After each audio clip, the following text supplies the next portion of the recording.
Isa kang palpak na investment. Iyan. Iyan ang huling mga salitang binitawan ng sarili kong ama sa akin. Hindi niya ito ibinulong. Hindi niya ito sinabi ng may galit o pagsisisi. Sinabi niya ito ng malamig, na para bang nagsasara lang siya ng isang deal sa negosyo na nalugi, walang emosyon, walang puso. Ganoon lang. Tapos na. Ngayon, 17 taon ang mabilis na lumipas at nakaupo sila sa kabilang panig ng korte. Ang aking ama, si Eduardo, at ang aking ina, si Cynthia. Suot nila ang kanilang mga mamahaling damit, ang mga alahas na kumikinang sa ilalim ng ilaw ng korte. Katabi nila ang kanilang abogado na mas mahal pa yata ang bayad kaysa sa buong bahay namin noon. Kampante sila. Halatang halata sa kanilang mga kilos. Nakikita ko sa kanilang mga mata ang pakiramdam na panalo na sila. Si Mama, may hawak pang panyo na gawa sa seda. Kunwari pinupunasan ang isang luhang hindi naman kailanman tumulo. Isang palabas para sa hukom. Para sa mga usisero sa loob ng silid. Si Papa naman, may maliit na ngisi sa kanyang labi. Sang ngisi ng pagiging arogante. At sa pagtitig ko sa ngising iyon, bigla akong bumalik sa nakaraan.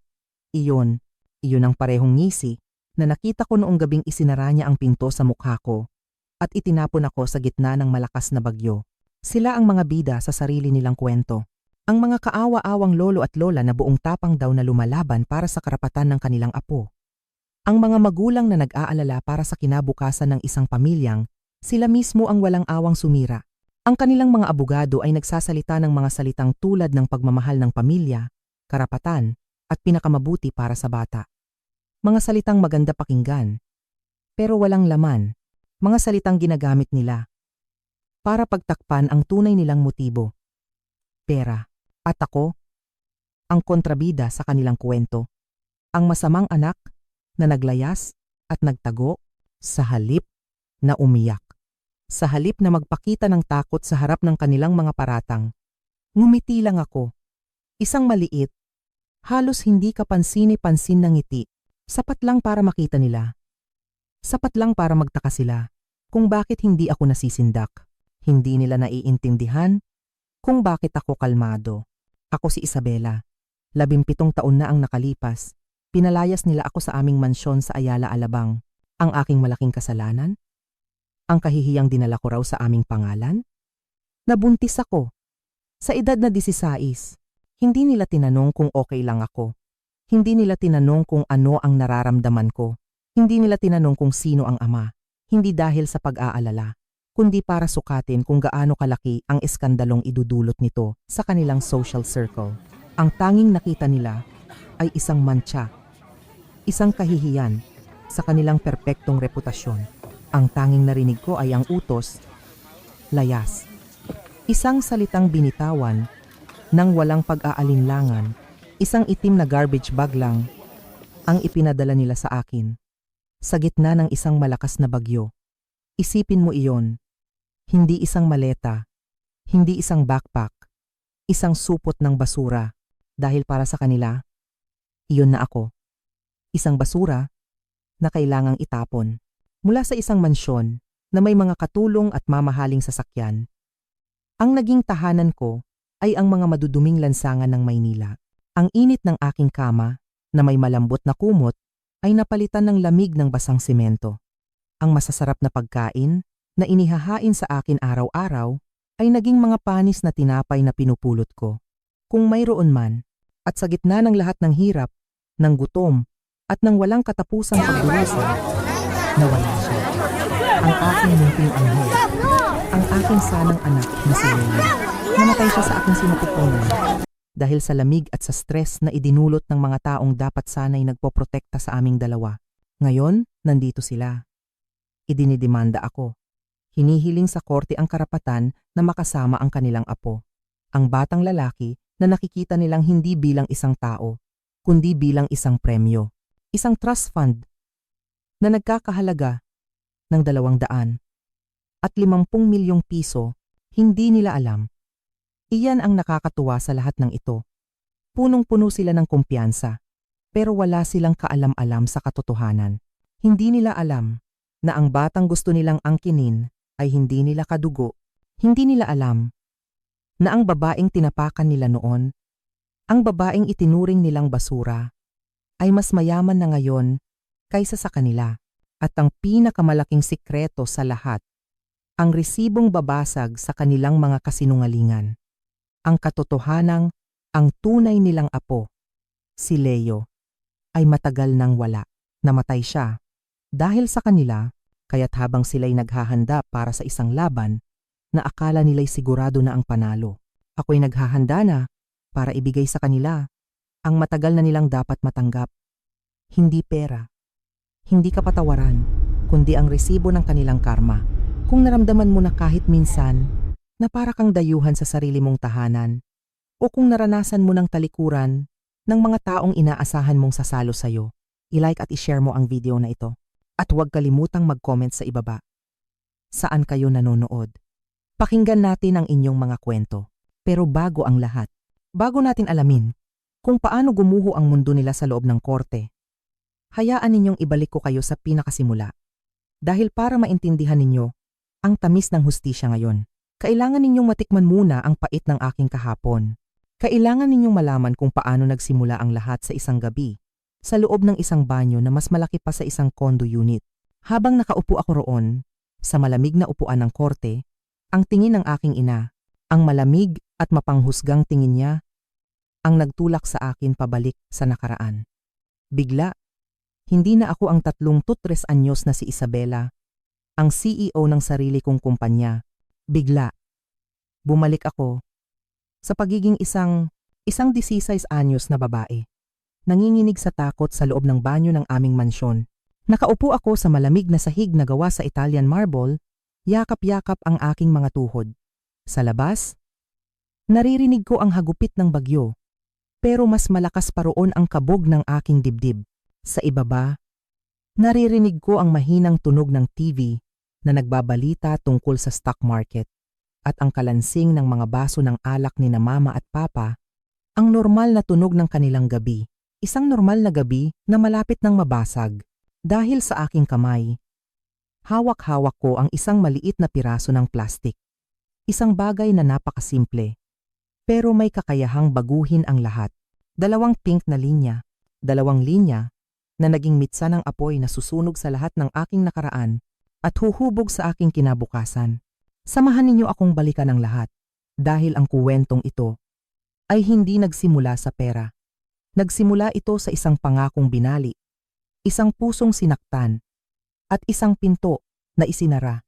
Ang salitang layas ay umalingaw-ngaw sa loob ng aking isipan, mas malakas pa kaysa sa ugong ng hangin at sa bagsak ng ulan sa labas. Nakatayo ako roon, sa harap ng pinto ng aming library, hindi makagalaw. Parang nagyelo ang aking mga paa sa sahig na marmol. Hinintay ko silang bawiin iyon. Hinintay kong sabihin ni mama na nagbibiro lang ang papa mo. O kaya naman ay lapitan ako ni papa at sabihing isa lang iyong malupit na leksyon. Pero wala. Ang tanging gumalaw ay si mama, na bumalik sa pag-aayos ng kanyang mga bulaklak na tila ba walang nangyari. Bawat putol niya sa tangkay ng mga rosas ay parang isang saksak sa puso ko. Narinig mo na siya? Sabi ni mama. Hindi man lang lumilingon. May reputasyon tayong inaalagaan. Hindi namin hahayaang sirain mo ang lahat. Ang kanyang boses. Dati malambing kapag may kausap na mga amiga. Ngayon ay kasing talim ng gunting na hawak niya. Si papa naman. Tumayo mula sa kanyang silyang balat. Nilampasan ako na parang hindi niya ako nakikita. At binuksan ang pinto sa harapan. Ang hagupit ng malamig na hangin at ulan ay pumasok sa loob ng bahay. At naramdaman ko ang panginginig ng aking buong katawan. Kumuha siya ng isang malaking itim na garbage bag mula sa cabinet. Isang garbage bag. Hindi isang maleta. Isang lalagyan ng basura. Inihagis niya ito sa aking paanan. 10 minuto, sabi niya. Ang kanyang mukha ay walang emosyon. Punuin mo yan.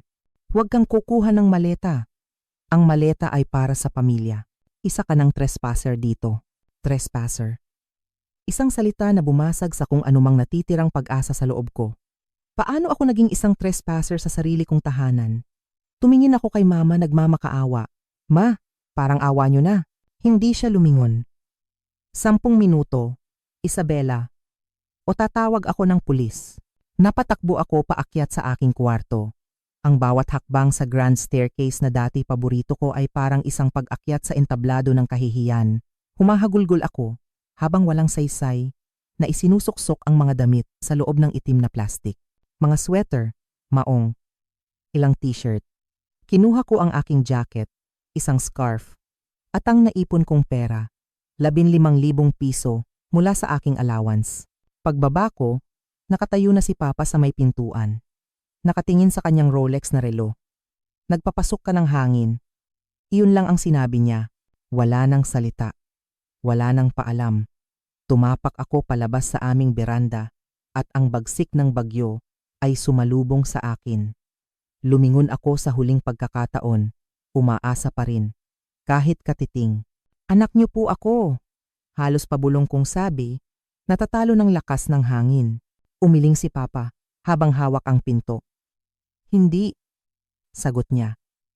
Isa kang palpak na investment at pagkatapos isinara niya ang pinto.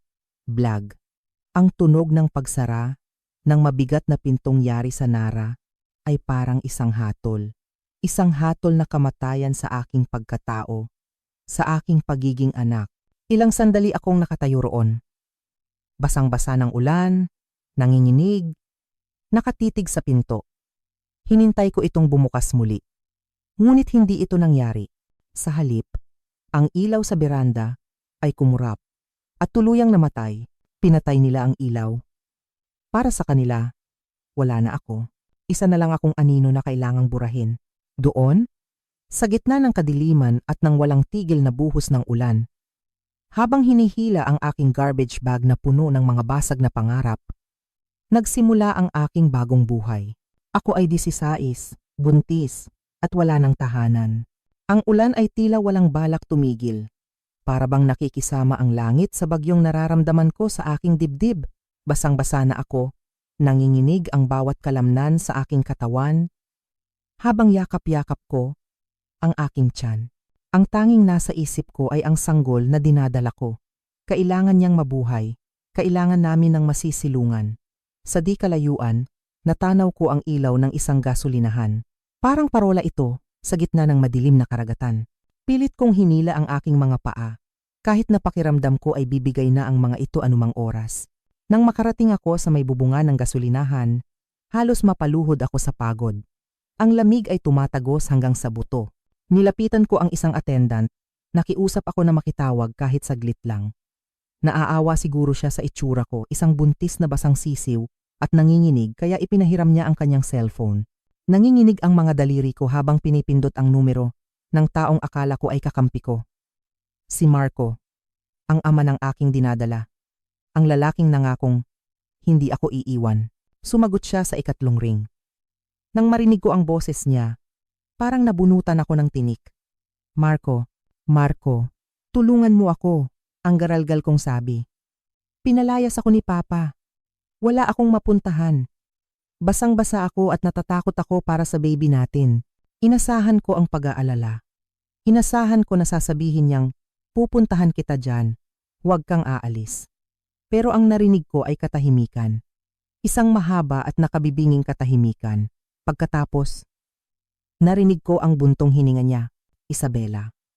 Hindi ako pwedeng pumunta dyan. Parang huminto ang mundo ko. Anong ibig mong sabihin? Tanong ko, habang tumutulo ang luha kasabay ng tubig ulan sa mukha ko. Kailangan ka namin. Anak mo ito. Alam ko, sagot niya. Pero malamig ang boses niya. Walang emosyon. Pero nagalit sina Mama at Papa nang malaman nila.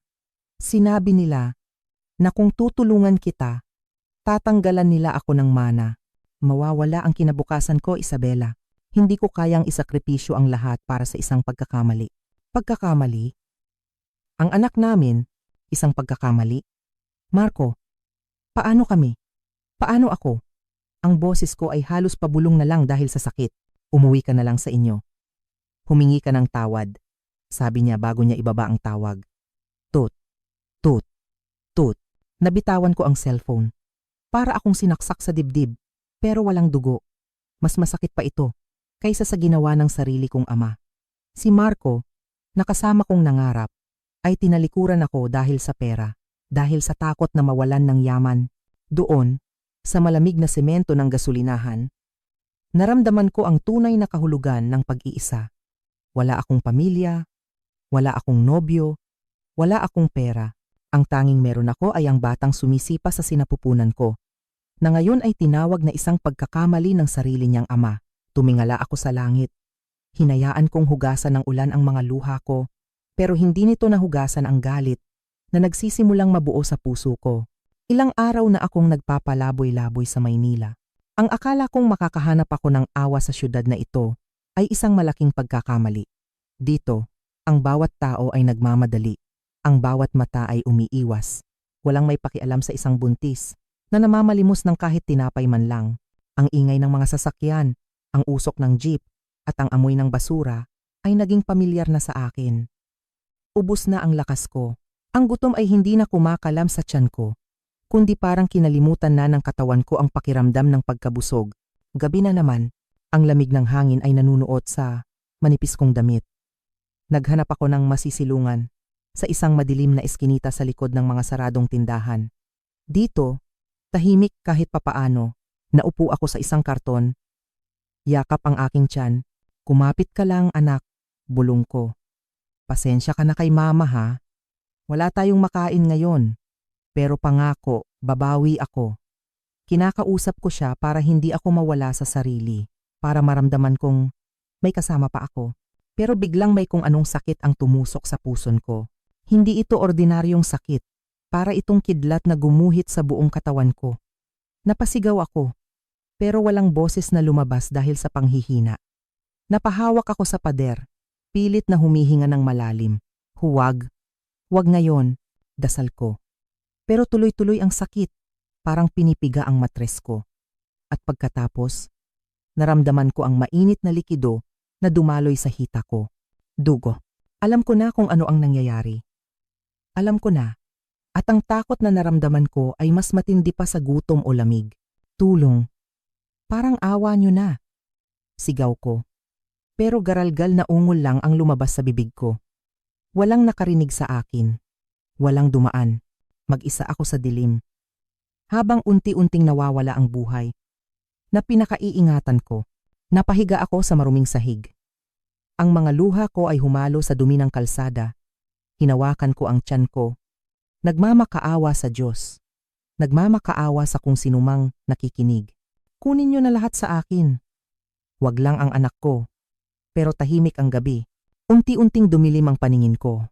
Ang huli kong naramdaman ay ang pag-alis ng init sa aking katawan at ang pagbigat ng aking puso dahil sa alam kong katotohanan.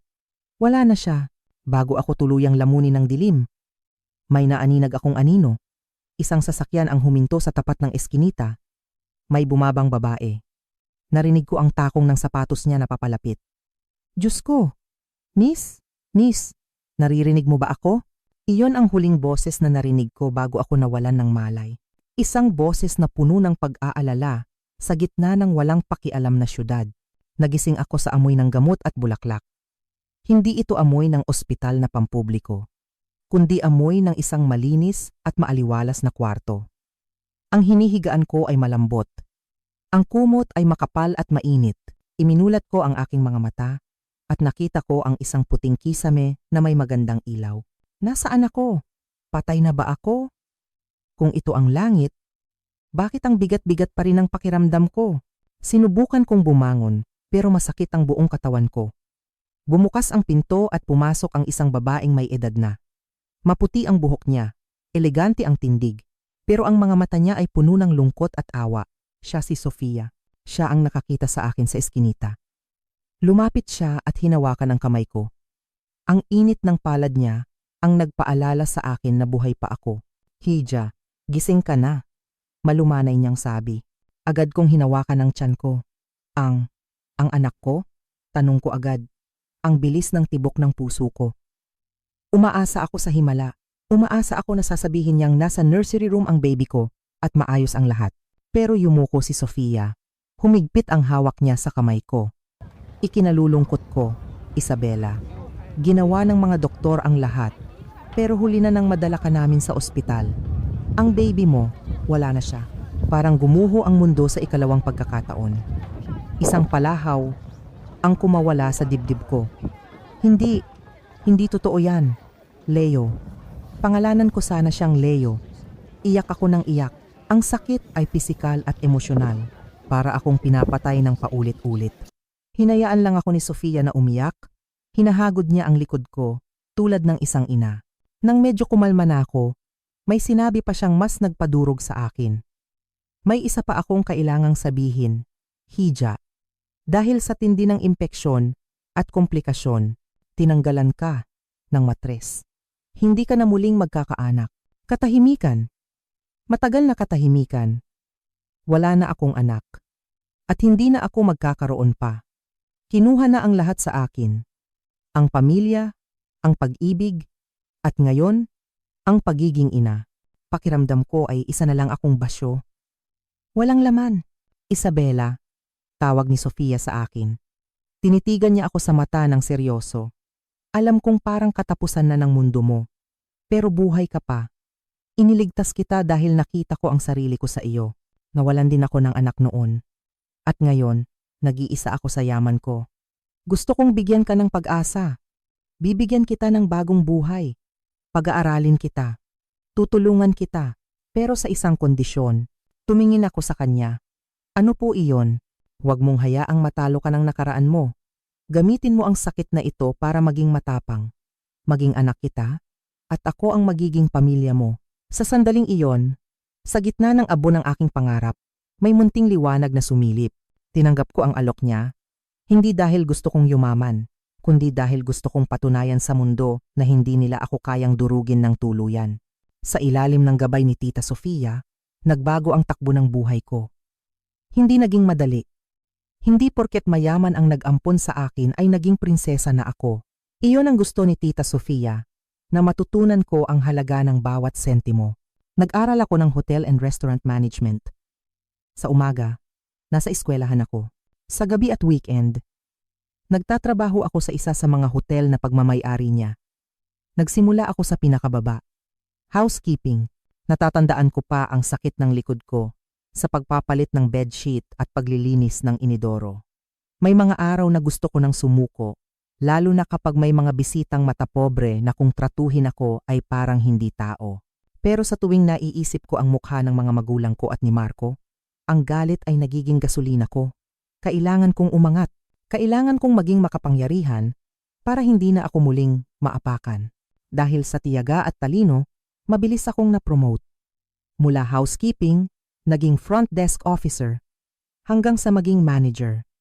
Natutunan ko ang pasikot-sikot ng negosyo. Natutunan kong magsalita ng may autoridad, magbihis ng may kagalang-galang, at humarap sa mga mayayaman nang hindi yumuyuko. Pagkalipas ng ilang taon, ako na ang kanang kamay ni Tita Sofia. Ako na si Isabela na tinitingala. Hindi na ang Isabela na namamalimos. Pero sa kabila ng tagumpay, tuwing uuwi ako sa malaking bahay, ramdam ko pa rin ang puwang sa puso ko. Ang katahimikan ng gabi ay nagpapaalala sa akin kay Leo. Ang kayamanan pala ay hindi nakakapuno ng pangungulila. Isang araw, nagsagawa kami ng charity event sa isang ampunan. Doon ko nakita si Miguel. Isang batang tahimik sa isang sulok, hawak ang isang sirang laruan. Sabi ng madre, iniwan siya sa simbahan nung sanggol pa siya. Matalino daw, pero mailap. Nilapitan ko siya. Nang magtama ang paningin namin, parang nakita ko ang sarili ko sa mga mata niya. Malungkot, naghahanap ng pagmamahal, pero matapang. Anong pangalan mo? Tanong ko. Miguel po, sagot niya. Naramdaman ko ang lukso ng dugo na hindi ko naramdaman noon kay Leo, dahil hindi siya nabigyan ng pagkakataong mabuhay. Sa araw na iyon, nagdesisyon ako. Kung hindi ako pwedeng magkaanak sa dugo, magkakaanak ako sa puso. Inampun ko si Miguel. Siya ang naging mundo ko. Ibinuhos ko sa kanya ang lahat ng pagmamahal na naipon ko. Siya ang naging dahilan kung bakit hindi lang paghihiganti ang laman ng puso ko, kundi pag-asa rin. Si Miguel ang bumuo sa akin muli. Mabilis lumipas ang panahon. Pumanaw si Tita Sofia noong nakaraang taon. Masakit. Parang nawalan ako ng pangalawang ina, pero iniwan niya sa akin ang lahat, ang mga hotel, ang mga lupain, at ang lakas ng loob na ipinamana niya. Handa na ako. Ako na ngayon ang may kontrol. Si Miguel naman ay lumaking isang napakatalinong binata. Sa edad na 17, isa na siyang genius sa computer programming. Hindi lang siya matalino sa libro, matalino rin siya sa diskarte. Minsan, habang nagkakape kami sa veranda, ipinakita niya sa akin ang ginawa niyang software. Isang program na kayang magpabilis ng sistema ng mga bangko, at may isang kumpanya sa Amerika na gustong bilhin ito, Ma. Sabi ni Miguel na kumikislap ang mga mata. Alam mo ba kung magkano ang offer nila? Magkano, anak? 250 milyong piso. Muntik ko nang mabitawan ang tasa ko. 250 milyon. Ito na ang pagkakataon. Tumingin ako kay Miguel. Alam niya ang kwento ng buhay ko. Alam niya ang ginawa ng mga magulang ko at ni Marco. Walang lihim sa pagitan naming mag-ina. Siya pa nga minsan ang nagsasabing kailangan nilang pagbayaran ang ginawa nila sa akin.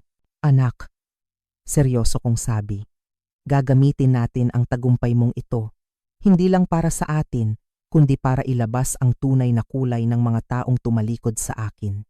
Tumango si Miguel, naiintindihan niya agad ang plano. Gawin natin silang pain, Ma. Tignan natin kung lalapit ang mga langaw. Nagbayad kami ng mga sikat na journalist para isulat ang kwento ni Miguel. Isang 17 anyos na ampon, naging bilyonaryo dahil sa tech invention. Kalat na kalat ito sa balita, sa social media, sa radyo. Sinigurado namin na mababasa ito ng pamilya ko sa probinsya at ni Marco. Ang headline ay nakakaakit. Batang henyo, may hawak na 250 milyon. Naghahanap ng pamilyang makakasama. Hindi nagtagal, gaya ng inaasahan, tumunog ang email ko, galing sa nanay ko. Ang subject, Anak, kumusta ka na? Miss na miss ka na namin. Napangiti ako ng mapait. Noong naghihirap ako at buntis, wala silang email, wala silang tawag. Ngayon na may amoy ng pera, bigla silang nangulila. Ang bilis ng pang-amoy ng kasakiman. Tinawag ko si Miguel. Anak, kumagat na sila. Umpisahan na natin ang laro. Sinagot ko ang email. Pumayag akong makipagkita sa isang mamahaling restaurant sa Makati. Sabi ko, gusto kong ipakilala ang apo nila. Ang drama namin ni Miguel ay simple lang. Kami ay bagong yaman na hindi marunong humawak ng pera. Si Isabela na medyo tanga pa rin sa paningin nila. At si Miguel, na inosenteng bata. Pagdating namin sa restaurant, nandoon na sila. Ang nanay ko, ang tatay ko, at si Marco. Matanda na ang mga magulang ko. Pero nandoon pa rin ang mapanghusgang tingin sa mga mata nila. Napilit nilang tinatakpan ng mga ngiti. Si Marco naman, medyo tumaba at mukhang stress sa buhay. Pero nang makita ako at ang suot kong mamahaling alahas, biglang kuminang ang mga mata niya. Isabela, anak ko, sigaw ni Mama sabay yakap sa akin. Amoy na amoy ko ang plastic. Diyos ko, ang tagal nating hindi nagkita. Patawarin mo kami sa nangyari noon. Alam mo namang para sa kapakanan mo lang yun. Para sa kapakanan ko? Ang pagpapalayas sa akin sa gitna ng bagyo? Gusto kong isuka ang kinain ko pero ngumiti lang ako. Okay lang po yun, Ma. Ang importante, magkakasama na tayo. Ito nga pala si Miguel, ang anak ko. Tinitigan nila si Miguel. Alam nilang ampon ito, pero dahil sa 250 milyon, tinignan nila ang bata na parang isang gintong bibe. Napakagwapong bata! Sabi ni Papa. Manang-mana sa lolo! Umupo kami at kumain. Habang tumatagal, lumalabas ang tunay nilang pakay. Si Marco, panay ang dikit sa akin, hinahawakan ang kamay ko. Bella, nagsisisi ako. Araw-araw kitang iniisip. Pwede pa ba tayong magsimula ulit? Bulong niya. Kung noon ay kikiligin ako, ngayon ay nandidiri ako. Tapos, nagsalita na si Papa tungkol sa pera. Hija, napakalaking pera niyan para sa isang bata.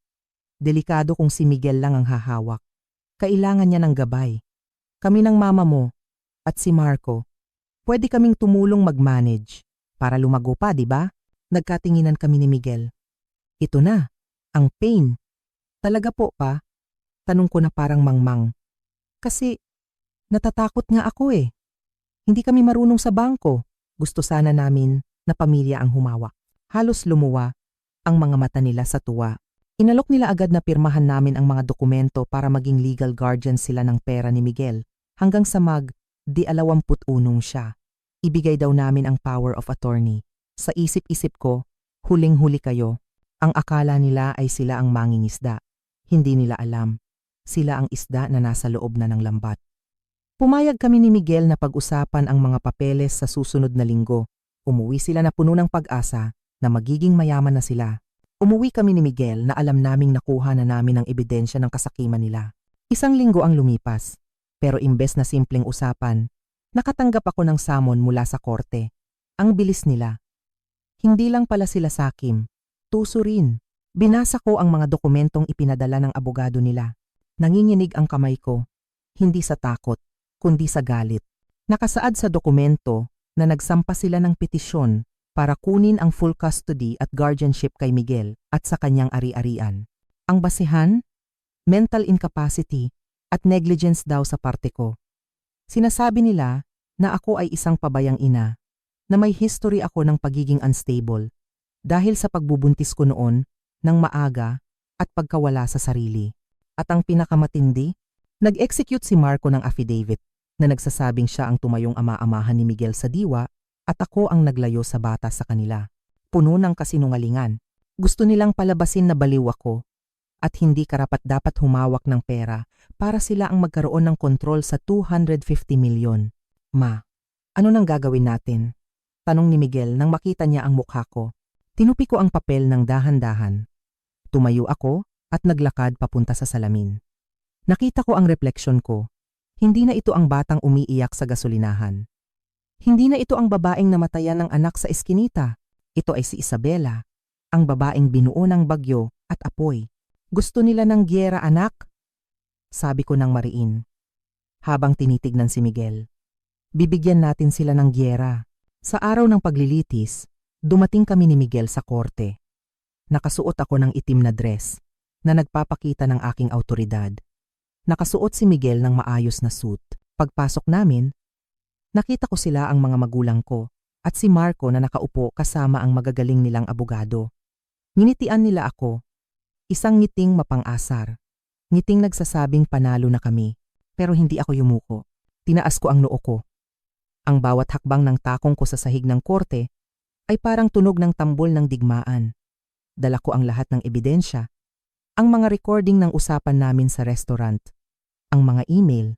Ang CCTV footage ng pagpapalayas nila sa akin noon na naitago ko dahil sa tulong ni Tita Sofia noon na pina-investigate sila. At higit sa lahat, ang testimonya ni Miguel mismo. Umupo ako sa kabilang panig. Tumingin ako kay Marco at diretsyong tinitigan siya sa mata. Nakita ko ang pagkabahala na dumaan sa mukha niya. Alam niya, sa sandaling iyon, na mali sila ng kinalaban. Akala nila, biktima pa rin ako. Hindi nila alam, kaharap na nila ang kanilang karma. Nagsimula ang session. At sa unang pagkakataon, naramdaman ko ang kapangyarihan ng katotohanan. Ito na ang simula ng kanilang pagbagsak. Natapos na ang abogado ng aking mga magulang sa kanyang madamdaming talumpati. Ang galing niyang umarte. Sa kanyang pagsasalita, kami ni Miguel ang naging masama, ang mga kontrabida na walang utang na loob. Siya raw ang tinig ng mga kaawa-awang lolo at lola, na ang tanging hangad ay mayakap ang kanilang apo. Siya raw ang boses ng isang ama na pinagkaitan ng karapatang makilala ang sarili niyang anak. Habang nagsasalita siya, nakita kong tumangu-tangu pa si Papa, na para bang siya ang pinakarespetadong tao sa silid. Si Mama naman, patuloy sa kanyang peking pag-iyak, habang si Marco ay nakayuko. Sinusubukang magmukhang isang taong puno ng pagsisisi, isang perpektong palabas. Napakaganda ng kanilang pagganap, na halos ako na mismo ay maniniwala kung hindi ko lang alam ang buong katotohanan. Tumingin sa akin ang hukom. Si Judge Patterson, isang babaeng kilala sa kanyang pagiging istrikta. Nakita ko sa kanyang mga mata ang bahagyang simpatya. Para sa kanila, Miss Norton, sabi niya, ang iyong depensa. Tumayo ang aking abogado, si Attorney Reyes. Ngumiti siya sa akin ng bahagya bago humarap sa hukom. Your Honor, mahinahon niyang sabi, ang depensa ay tatawagin si Isabella Norton sa witness stand. Tumayo ako. Ang bawat tunog ng aking takong sa sahig ng korte ay umalingaw-ngaw sa nakabibinging katahimikan. Ang lahat ng mata ay nasa akin. Naramdaman ko ang tingin ng aking mga magulang, isang tingin ng pagkasuklam at pagtitiwala na mananalo sila. Naramdaman ko ang tingin ni Marco, isang tingin ng kaba. Umupo ako sa upuan, huminga ng malalim at tiningnan sila ng diretso sa mata. Ang takot na minsan ay bumalot sa aking pagkatao ay matagal nang wala. Pinalitan na ito ng isang bagay na mas matibay, hustisya. Miss Norton, tanong ni Attorney Reyes. Bakit mo tinututulan ang hiling ng mga nagsasakdal para sa visitation rights at guardianship? Huminga ako ng malalim. Ito na. Ito na ang sandali na hinintay ko sa loob ng 17 taon. Dahil, Your Honor, malinaw at matatag kong sabi, ang buong kaso nila ay nakabatay sa isang malaking kasinungalingan at sa isang kasaysayan ng pag-aabuso na gusto na nilang kalimutan. Objeksyon. Sigaw ng abogado ni na Papa. Relevance. Overruled. Mabilis na sagot ng hukom. Magpatuloy ka, Miss Norton. Mayroon po akong 3 ebidensya na ipapakita, sabi ko. Inabutan ako ni Attorney Reyes ng isang remote para sa projector ng korte. Exhibit A, sabi ko. At pinindot ang button. Isang dokumento ang lumitaw sa malaking screen. Isang sulat kamay. Pamilyar sa akin ang bawat kurba ng mga letra. Ito po ay isang sulat na isinulat mismo ng aking ama, si Eduardo Norton. Isang araw, pagkatapos niya akong palayasin. Hindi ito para sa akin. Ito ay para sa kanyang abogado noon. Nagtatanong kung paano legal na itatakwil ang isang menor de edad na anak. Narinig ko ang bulungan sa loob ng korte. Nanlaki ang mga mata ni Papa. Ang aking mentor, si Sofia, ay nabili ang law firm na iyon. Maraming taon na ang nakalipas at natagpuan ito sa mga lumang file. Hayaan ninyong basahin ko ang isang bahagi. Itinuro ko ang screen. Isa siyang liability. Siguraduhing wala siyang makukuhang mana. Kung isisilang ang bastardo, siguraduhing wala rin itong makukuha. Isang malakas na hininga ang narinig mula sa mga tao. Ang mukha ng aking ama ay namutla. Nawala ang kanyang kumpiyansa. Hindi niya gusto ng apo noon, Your Honor, sabi ko, habang nakatingin ng diretso sa kanya. Gusto lang niya ng apo ngayon, dahil ang apo na inaakala niya ay nagkakahalaga ng 250 milyong piso. Exhibit B, pagpapatuloy ko. Pinipindot muli ang button. Isa na namang dokumento ang lumitaw. Luma at naninilaw na. Si Ginoong Marco Santos ay sumumpa sa korte na siya ang ama ng aking anak, na si Miguel ay ang kanyang dugo't laman. Tumingin ako kay Marco. Siya'y nanginginig na, pero ang dokumentong ito, huminto ako saglit. Ay, isang death certificate. Nagkaroon ng malakas na bulungan. Ang mga reporter sa likod ay nagsimulang mag-type ng mabilis. Ito po ang death certificate ni Leo Norton. Namatay 17 taon na ang nakalipas. Ang sanhi ng kamatayan, hypothermia, at komplikasyon mula sa premature birth. Ang mukha ng aking ina ay gumuho. Ang peking pag-iyak ay naging totoo. Si Marco ay napanganga. Walang salitang lumalabas. Tumingin ako sa aking mga magulang. Ang bawat salita ay may bigat ng 17 taon ng sakit. Ang sanggol na daladala ko nang itapon ninyo ako sa gitna ng bagyo ay namatay sa isang eskinita 3 araw. Pagkatapos ninyong isara ang pinto sa aking mukha, ang pangalan niya ay Leo. Nakalibing siya sa St. Jude Cemetery, Plot 404. Pinatay ninyo ang tunay ninyong apo. 17 taon na ang nakalipas. Ang aking boses ay malamig na parang yelo. Si Miguel ay hindi ninyo kadugo. Exhibit C. Ang huling pindot. 2 dokumento. Ang lumitaw. Ang adoption papers ni Miguel. At ang resulta ng isang DNA test. Ito po ang mga papeles ng pag-aampon. At ito ang resulta ng DNA test na kinuha mula sa basong iniwan ni Ginoong Norton sa steakhouse. Salamat sa aking marketing director na si Bea. Napakahusay niya sa kanyang trabaho. Tumingin ako sa hukom. Probability of relation, 0%. Si Miguel ay anak ko. Inampun ko siya noong siya'y 4 na taong gulang. Wala siyang anumang kaugnayan kay Marco Santos. Wala siyang anumang kaugnayan sa pamilyang Norton. Idinidemanda nila ang karapatan sa isang batang hindi nila kaano-ano. Inaangkin nila ang pagiging ama sa isang batang wala silang koneksyon. Tumayo ako mula sa witness stand, buong tapang. Hindi pamilya ang gusto nila, Your Honor. Ang gusto nila ay isang bank account. Iniwan nila ang sarili nilang anak para mamatay sa gitna ng bagyo. At ngayon, sinusubukan nilang magnakaw mula sa isang batang hindi man lang nila kilala. Alala nga, ang gulo ay sumabog. Ang hukom ay paulit-ulit na pumapalo ng kanyang gavel pero walang nakikinig. Si Marco ay sinusubukang tumakas pero hinarangan na siya ng mga reporter. Si Papa, namumula sa galit, ay tumayo at dinuro ako. Nalinlang mo kami, pinalabas mo na. Hindi ko kayo nilinlang. Putol ko sa kanya. Hinayaan ko lang kayong ipakita sa buong mundo kung sino talaga kayo. Hindi ko kayo pinilit na idemanda ako. Hindi ko kayo pinilit na magsinungaling sa ilalim ng panunumpa. Ginawa ninyo iyan lahat sa sarili ninyo. Si Mama ay napaupo na lang. Mukhang tumanda ng 100 taon sa isang iglap. Alam niya, ang reputasyon at social standing na iningatan niya ay durog na. Sa wakas, nanaig ang kaayusan. Tiningnan ng hukom ang aking mga magulang at si Marco na may sukdulang pagkadiri. Case dismissed. With prejudice, sigaw niya. At Ginoong Santos, ipapadala ko ang iyong kaso sa district attorney para sa perjury. Ginoo at Ginang Norton, babayaran ninyo ang lahat ng legal fees ng nasasakdal. At naglalabas ako ng isang permanent restraining order. Hindi na kayo maaaring lumapit kay Miss Norton o sa kanyang anak, kailanman. Tumayo si Miguel sa aking tabi. Tiningnan niya si Papa at sa isang boses na malinaw at matatag sinabi niya, "Hindi kita lolo." At salamat sa Diyos para doon. Lumabas kami ng korte. Ang mga kamera ay kumikislap pero hindi ako kumurap. Naglakad kami ng may dignidad. Ang aming mga ulo ay nakataas. Malaya na kami. Sa wakas, malaya na.